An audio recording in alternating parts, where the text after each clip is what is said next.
guys and welcome to my channel. My name is Beth and this is the Bookworm Tray. So I am fairly new to Booktube. I have filmed some videos before but I wanted to do the Booktube Newbie Tag to obviously introduce myself. Small disclaimer, I have filmed this video multiple times. Yeah, I think for some reason this video just makes me feel really nervous and so I just keep getting rid of it because I don't like how it's turned out.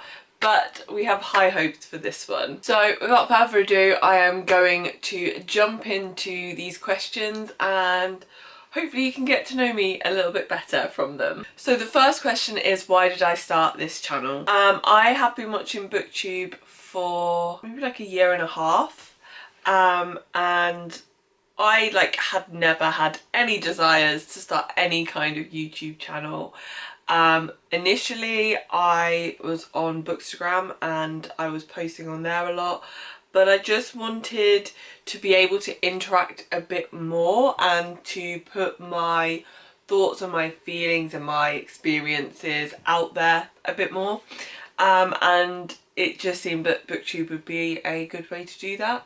So yeah, I just want to be able to engage with people, and hopefully it will also help me to take more accountability for my reading, because I'm the kind of person who will pick up a book and not finish it and not read for like 2 months. So I want to get out of the habit of doing that and to actually, I've got all of these books on these bookshelves and I want to read them. So yeah, so engagement, accountability, and to have a voice in the community. So the next question is one that makes me feel very uncomfortable, and it's, what are some fun and unique things that you think you can bring to the community? As a British person, talking about myself just fills me with anxiety because we don't like to toot our own horn. So fun and unique thing. I just think I'm just going to be a really messy booktuber. So if you want that really low quality messy content, then I'm your girl. Hopefully my videos will be fun and hopefully people will enjoy me as a person. I'm hoping to be able to incorporate my love of The Sims somehow with this channel. So I have got my Sims TBR at the moment, but there's more things that I would like to do. I know that they're going to be really challenging for me editing wise. A kind of half answer is that hopefully I will be able to bring Sims into my channel, which I haven't seen on anyone else's. So yeah, I don't know, I'm moving on from that question. I feel super awkward now. So the next question is, what are you most excited about for this channel? So there's a couple of things that I am really looking forward to. So the first would obviously be interacting with people and talking about books. I love talking about books. Me and my bestie will chat for ages about them. I have a little book group, online book group, and we obviously talk about books all the time. So yeah, just meeting more like-minded people is something that I'm really excited for. And then also to improve, or maybe just have some skills at editing video, I think is something that I've always been interested in, and I'm hoping that I will be able to learn a lot and get a lot better than I am at the minute, and so I think that will hopefully be also a pretty good thing. So the next question is, why do I love reading? I think for me, I'm very much a story lover, whether that be film or a dream that I've had. I can literally just sit there and think about stories. And so a book is just another way for me to absorb that. I just love fantasy worlds and drama and romance and action. I just love it.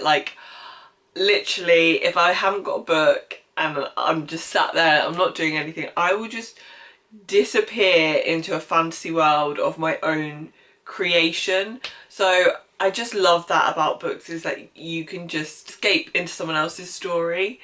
I can't really put it into words, because it's something I just feel so passionate about, but there's not really any particular reason for feeling that passionately about it. It's just that I love it. It's just something that makes me happy. I like that it can be a challenge as well. I love participating in readathons. I'm pushing myself to read more books than I normally would. Something that I am working on at the minute is trying to read outside of my comfort zone.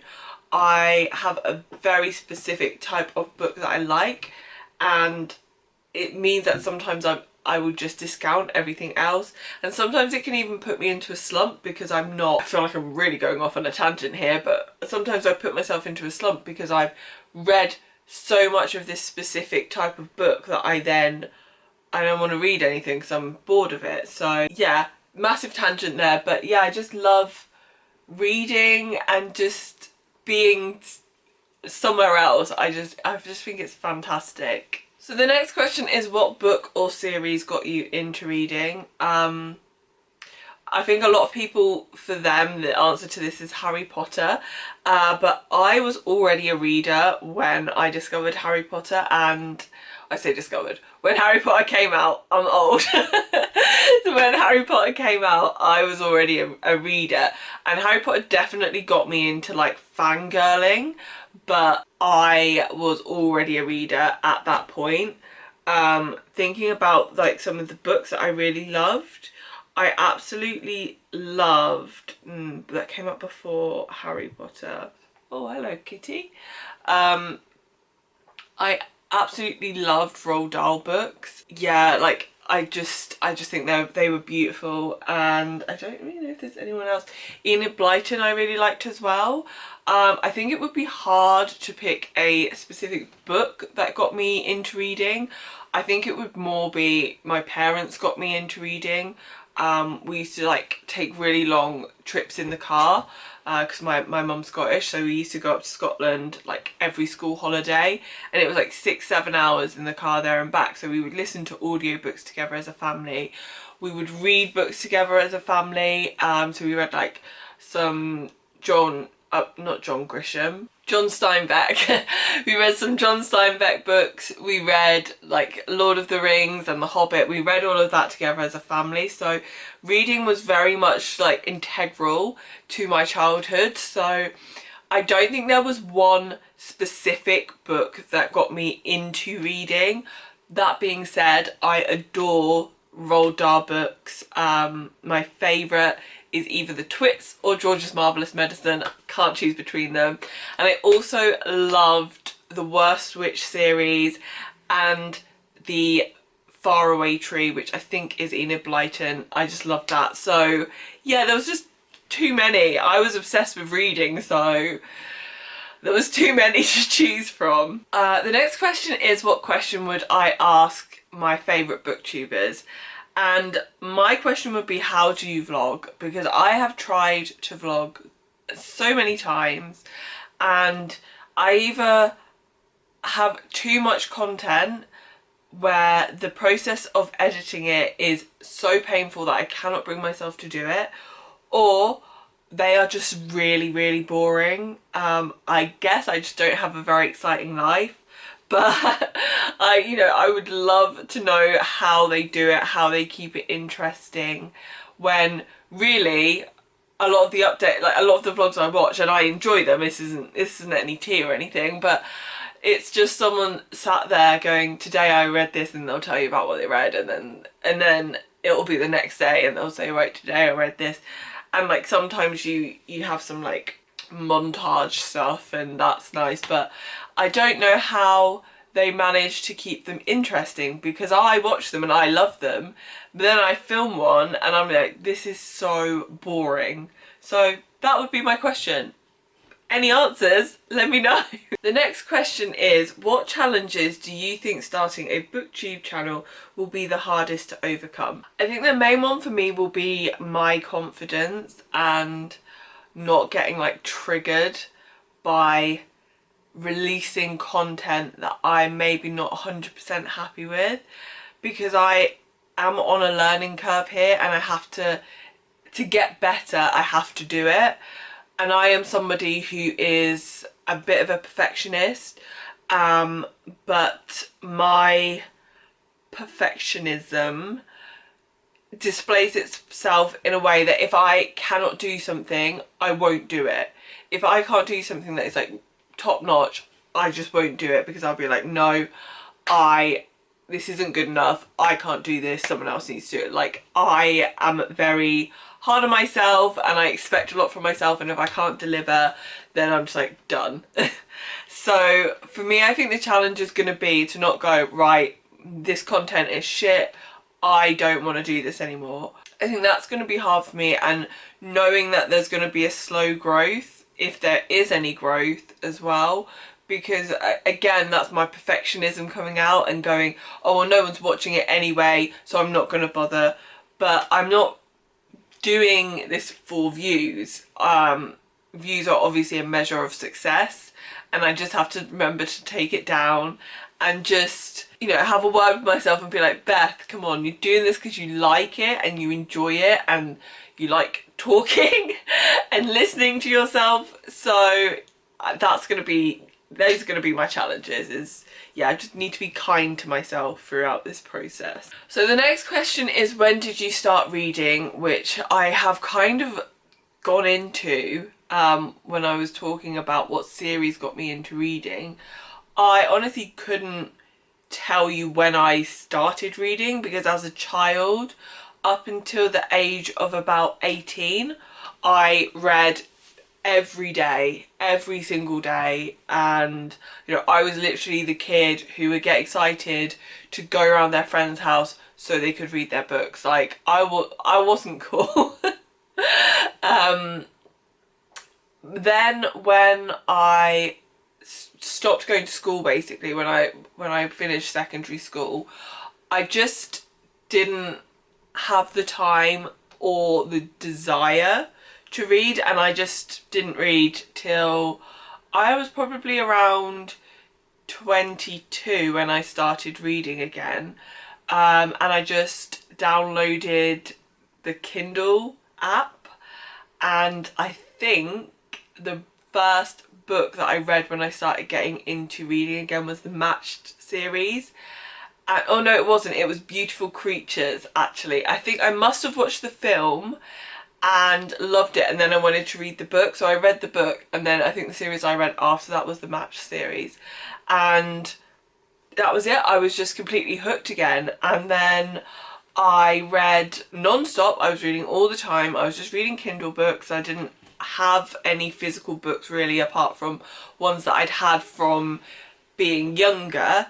And then I happened across an author called Bella Forrest, and Bella Forrest writes this series called Shade of Vampire, and I think currently there are 81 books in this series. At the time, I think there was around 40, and I decided I was going to read all of the books in the series, and I think I read around 30 books, and then I hated myself and I had to stop, and it put me into one of the most epic reading slumps I have ever been in.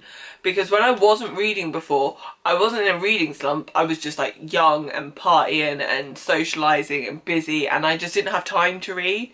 I probably picked up a book now and then, but it would be like a book I'd already read, so you know, I probably reread Harry Potter at some point in that time, but this, I literally had no desire to read anything. I couldn't read anything.